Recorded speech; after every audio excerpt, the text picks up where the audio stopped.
Welcome to the Slop Farm. Enjoy the video. You start by verifying essentials. You must be signed into the Apple ID used for Apple Arcade and have Game Center enabled.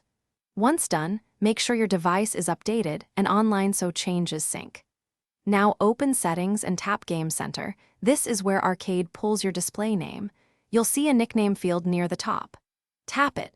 You're taking the first real action to change your arcade name because Apple Arcade uses your Game Center identity rather than a separate arcade username.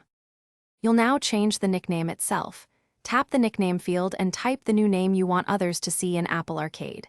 Keep it concise and compliant with community rules. Apple may block profanity or ban terms. Once you finish typing, tap Done. This commits the edit locally. Then watch the small status under Game Center for syncing. It should push the change to iCloud and other devices. If you use multiple devices, make sure they're signed into the same Apple ID so the name propagates. Finish by opening Apple Arcade or any arcade game to confirm the new name appears in leaderboards and multiplayer lobbies.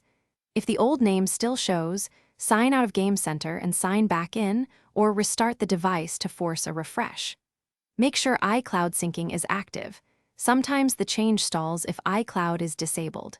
If problems persist, toggle Game Center off and on. And as a last resort, contact Apple support so they can check account restrictions or server-side blocks. Thanks for watching. Consider subscribing if we helped you today.